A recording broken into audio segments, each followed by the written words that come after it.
এক লোক বাজারে গেছে একটা বান্দি কেনার জন্য, দাসী কেনার জন্য। আগে মানুষ বিক্রি হতো, দাসী বিক্রি হতো। তো গিয়ে দেখলো যে একটা সুন্দরী যুবতী, শক্তিশালী দাসী পাওয়া গেছে। সবাই দৃষ্টি আকর্ষণ হয় সেখানে,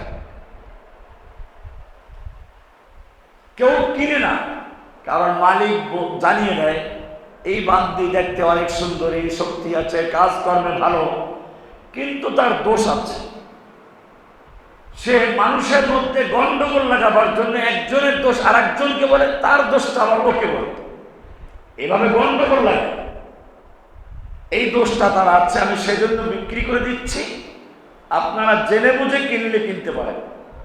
এটা বলার পরে অনেকেই ফিরে যায়। একজন ব্যবসায়ী চিন্তা করলো, আরে বান্দির কাজ হচ্ছে কাজকর্ম করা, ও আর কি গন্ডগোল লাগবে, কিনে নিয়ে গেল। বান্দি দেখতে শুনতে ভালো, কাজকর্মে ভালো। কয়েকদিনের মধ্যেই ঘরের মালিক এবং তার স্ত্রী উভয়ের মন জয় করলো, সকলের আস্থা ভাজন হলো। একদিন মহিলা ঘরে আছে, স্বামী ব্যবসা বাণিজ্য করার জন্য বাইরে চলে গেছে বা দোকানে চলে গেছে। এই দাসী মেয়েটা গিয়ে তার ঘরের যে মহিলা তাকে বললো, দেখেন আপনার জন্য আমার খুব কষ্ট হচ্ছে, মন খারাপ করে। কি হলো, কি এত কষ্ট? কারণ আপনি তো বিশ্বাস করবেন না, আমার তো এমনি বদনাম আছে। যারা চাটুকার হয়, যারা চগলখুরি করে, এরা এরকম অনেক ভূমিকা দেয়। আপনি তো বিশ্বাস করবেন না, আমি তো সত্যবাদী, কিন্তু আপনারই ক্ষতি হয়ে যাবে। বলতে চাইছিলাম না, কিন্তু এখন না বলে পারছি না, আপনার তো ক্ষতিটা হয়ে যাচ্ছে। আরে বলো, কি বলতে চাও, তাড়াতাড়ি বলো। আপনি যেই স্বামীর জন্য এত কিছু করেন, এত ভালোবাসেন, স্বামীকে একটু রান্না করে খাওয়াতে পারলে খুশি হন, তার ঘর সামলে রাখেন, সেই স্বামী জানেন কি করেন? সেই স্বামী অফিসে যখন যায়, তার অফিসে এক নারী আছে, তার সঙ্গে তার অবৈধ সম্পর্ক আছে, এবং তাদের সম্পর্ক এত গভীর, তাদের মধ্যে বিয়ে হয়ে যায়। মহিলারা যদি শুনে যে তার স্বামী বিয়ে করবে, তখন অবস্থা কি হয়? খুব ব্যাকুল হয়ে।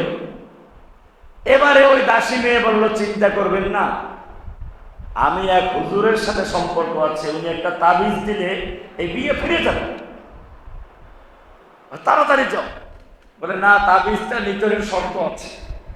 আপনার স্বামী আজকে যদি আসে, ঘুমাইলে পরে গলার থেকে কয়েকটা দাড়ি দিবেন, গলার দাড়ি কাটতে হবে ছুরি দিয়ে। এই দাড়িগুলো দিয়ে একটা তাবিজ বানাই দিবেন, ওই তাবিজ লাগালে পরে আর বিয়ে করতে পারবে না। তাহলে এটা তো ব্যাপার নাকি, যাও দোকানে গিয়ে তাকে পাঠাই দাও, আমি খাবার রেডি করে রাখছি।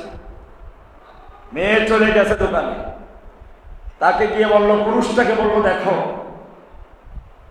যে স্ত্রীর জন্য তুমি এত কিছু করো, তুমি তো চলে আসো, মাথার ঘাম পায়ে ফেলে কাজ করো, আর সেই স্ত্রী পরকীয়ায় লিপ্ত আছে, অন্য একটা পুরুষ তার কাছে আসা দরকার। বিষয়টা এত দূর গড়িয়েছে, আপনি বিশ্বাস করবেন না, কিন্তু না বললেও তো হয় না, আপনার জানটা চলে যাবে। আজকে তারা প্ল্যান করেছে, আপনি গেলে পরে আপনাকে জবাই। বিশ্বাস না করলে আপনি এখনই যান। স্বামী চিন্তা করলো, আচ্ছা ঠিক আছে, দেখি। গিয়ে দেখে যে অন্যদিন দোকান বন্ধ করে যায়, দেরি করে যায়, খাবারের খবর থাকে না। আজকে একেবারে গামছা, সাবান, তেল সব রেডি আছে, টেবিলে গিয়ে খাবার দেখে প্রস্তুত আছে, খাবার দাবার খেয়ে দেখো সবটা মিলছে।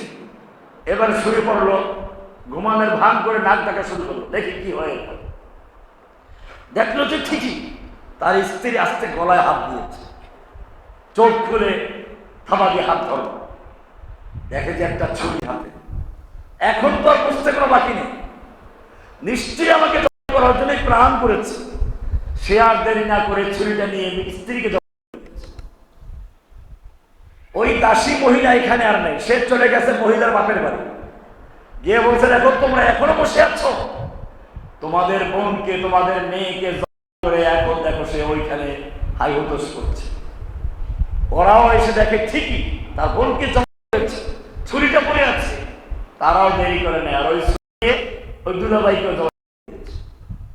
এটা একটা গল্প যে একটা চগলখোর, একটা ফাসিক কত জঘন্যভাবে গন্ডগোল লাগাতে পারে